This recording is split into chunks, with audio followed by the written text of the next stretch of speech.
I hope I'm loud and clear to all of you. Dear friends, as endoscopic spine surgery has evolved, so have we. We have been learning and mastering various techniques, but there was always the question of fusion surgeries. How far can we go was always the doubt in the minds of our skeptics, never in our minds.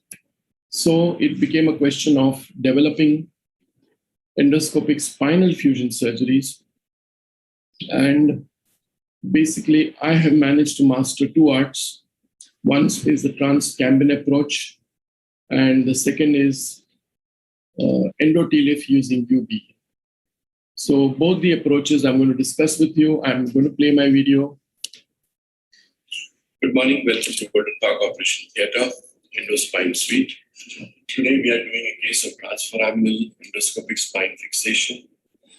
We'll be introducing the cage through the foramen without violating the facet, and we'll be doing minimally invasive posterior screw fixation with reduction of a patient of degenerative listhesis, as you see over here.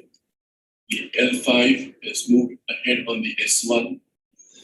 There is collapse of disc height, and you can see that in extension there is partial reduction of this, but in a flexion view, you can see that it's a grade 1 to grade 2 listhesis.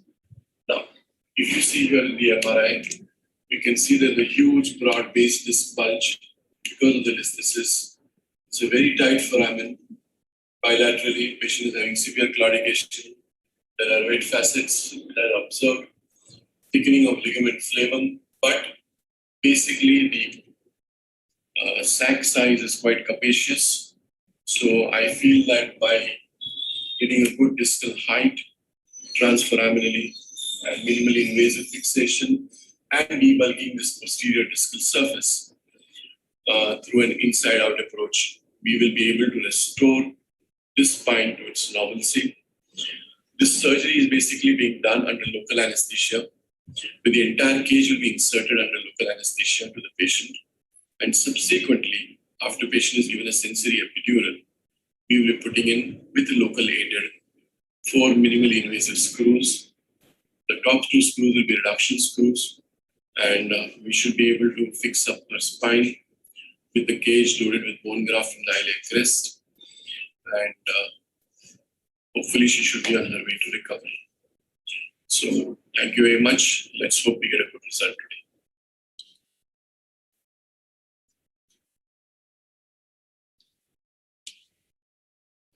Now I'm showing you the video of the preparation of the graft. Now we are curating the end plate. We are curating the end plates right now. I'm using a specially designed curate which goes in the disc, angles itself, and helps you to curate the end plate very nicely. Right. Can you please bring the CM in front, Mr. John? Yes. Yeah, you can see how I'm live show, please, continuous. Yeah. Yes, thank you. And as you can see, continuously shoot. Here now, John, please. As you can see, we are now it's an unedited video, space inside. so you can experience the pleasure and the stress of the surgeon also. Now. No, don't shoot now. 1 minute. Shoot, please, John. Normally, I don't take so much of exposure, but this is just for demonstration purposes. And I'm trying to put it towards the upper end. And you can see how the preparation of the end plates is progressing. Live shooter. Yeah, now you can see the gradual movement of the curate towards the upper end plate. We're creating center of the disc. Okay, thank you so much. Stop shooting. This is a video which shows you the preparation of the end plates. This is the superior end plate. You can see how it is nicely curated out. Pinpoint bleedings being seen from both the end plates. To expose the end plate preparation on the above is the neural tissues. The entire disc has been emptied out. Surfaces are now prepared and are ready. You see the cage, there are a few loose fragments which are being pulled out, flushed out, and we are ready to place our cage.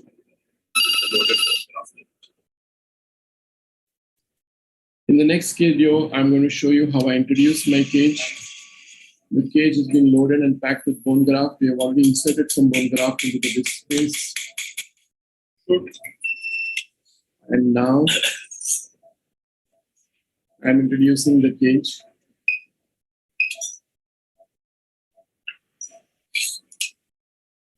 It's completely packed with bone. And you can see in the C-arm images how the cage enters the distal space. It's an L5S1 disc. Please understand it's not horizontal, it has an obliquity to it. And therefore placing the cage becomes a little difficult. But you can see patient is awake and aware. Yeah, acid removal, like wonderful. Are you sharing any pain? Shoot down. She has no pain, she's comfortable. And now I'm introducing the cage in the distal space. And you can see the cage entering the disc. Shoot down. Now the cannula is protecting the exiting nerve root. The facet is protecting the traversing nerve root. And the cage is well placed right in the center of the disc.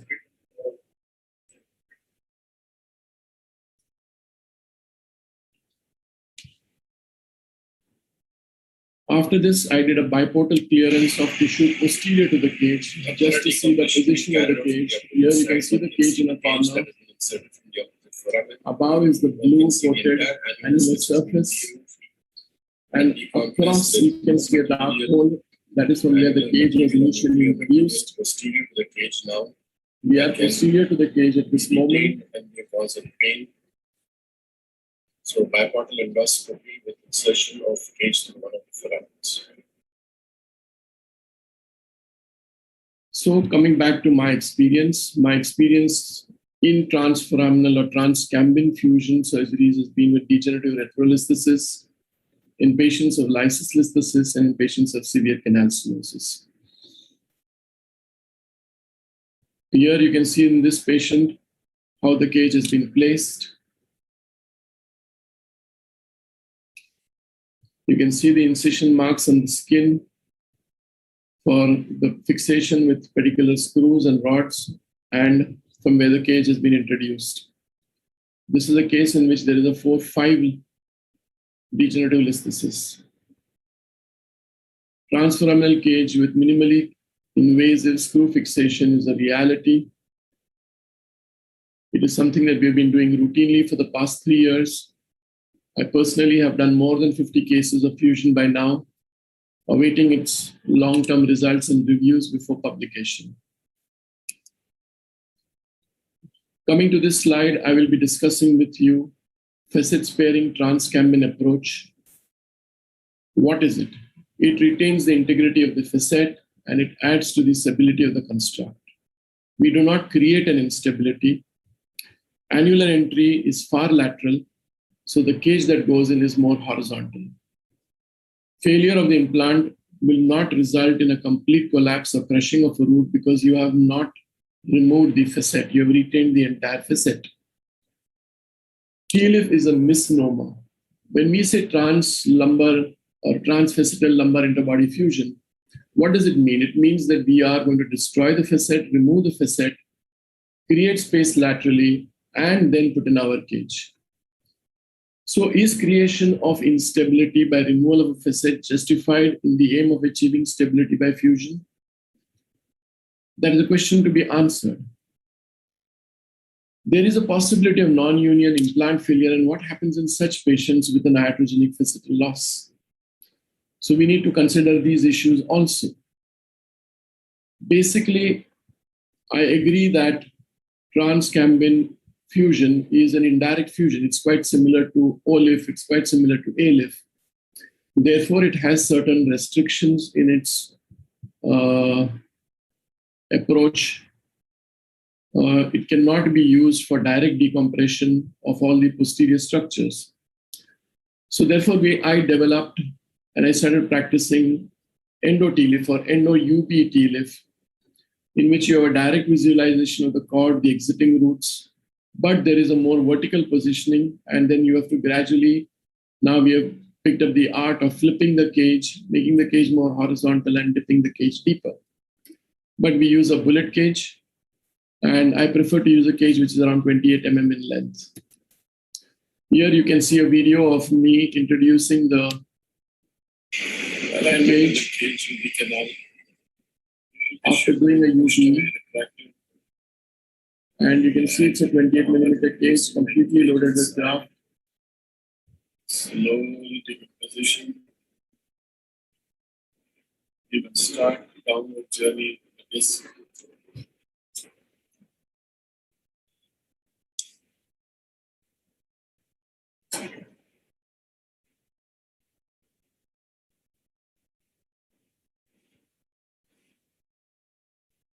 Cage is loaded with bone graft. Graft is packed in from the facet anterior to the cage. You can see the cage is descending into the space between two vertebral endplates. See my cage going in nicely, tapped in place.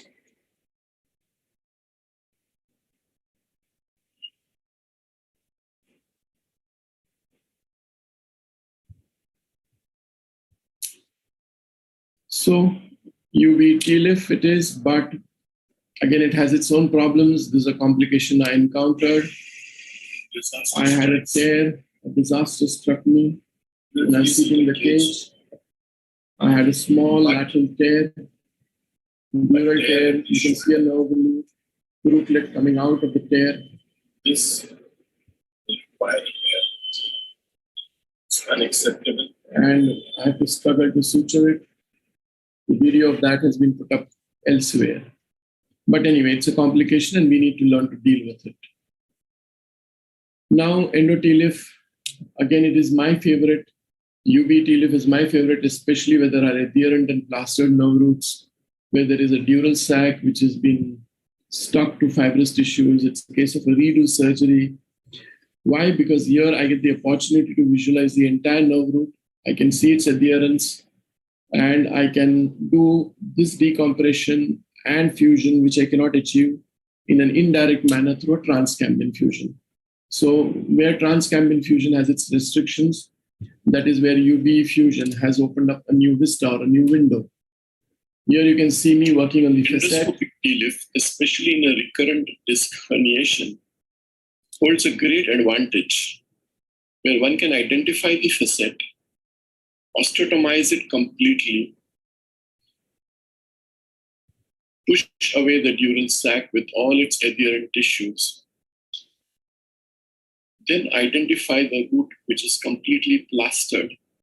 Here you can see how with the dissector I'm pushing away the root and identifying the discal surface, which is barely a millimeter across, getting into the discal zone and pushing away the root which is plastered to it completely.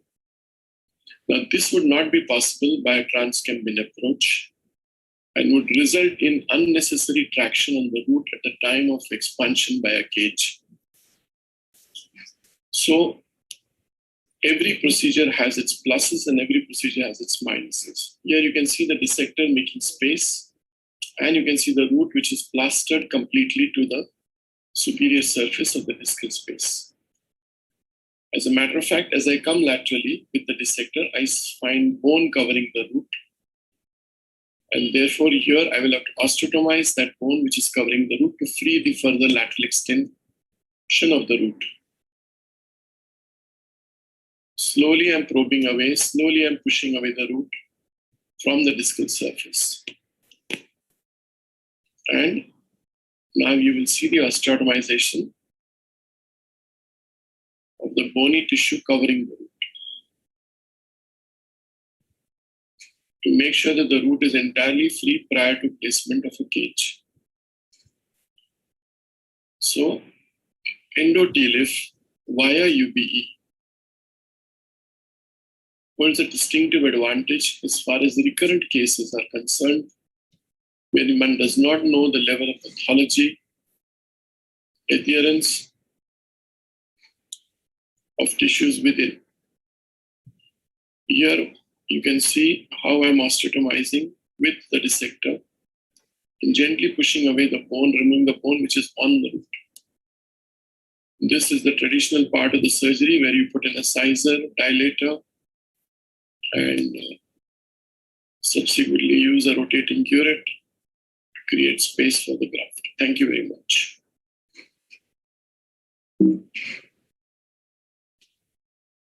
This is the end result of that surgery. A beautifully placed cage, screws and a rod. Nowadays I keep doing unilateral implantation rather than bilateral because I'm sparing the other facet and it's by and large mostly frozen because of the old previous surgery.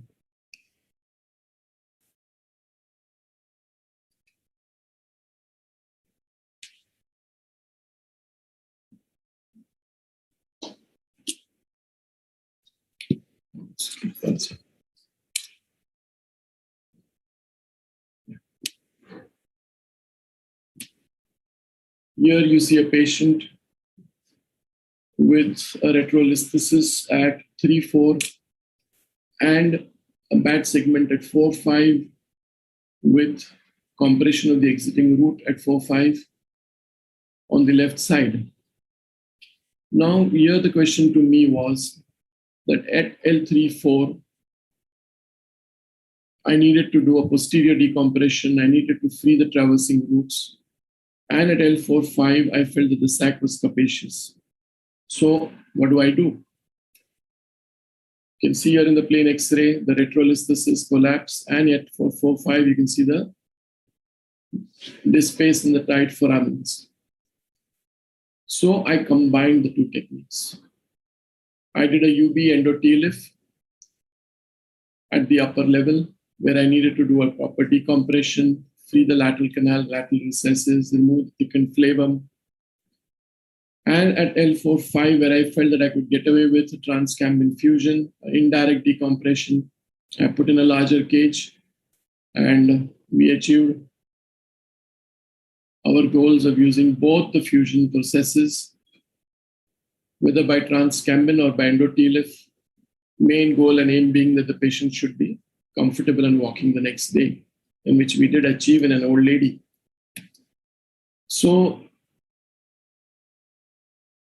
facet-sparing TLIF, that is transcambin TLIF, is a perfect example of indirect decompression and fusion. What are its advantages? Advantages is preserving both the facets. You are inserting a cage under local anesthesia. In the second stage, you use a small sacral epidural sensory and just put in your MIS rods and screws.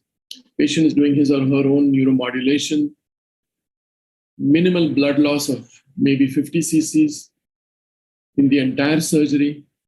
And you have a visualized endplate preparation. There is zero accidental durotomy or root tears because your sleeve is protecting the exiting root and the facet is protecting the traversing root.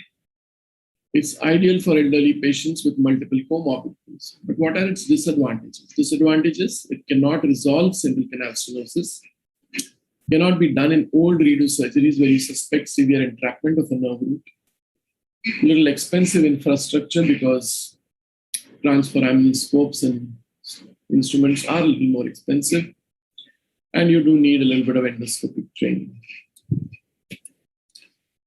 Posterior UV Endo-TLIF is a perfect example of a direct fusion. You are visualizing the dural edge, the nerve root in its entirety. It's ideal for associated central canal stenosis, facetal cysts, other pathologies. It's an ideal for redo explorations where root entrapment is severe and root has to be explored from dura to the extraforaminal region.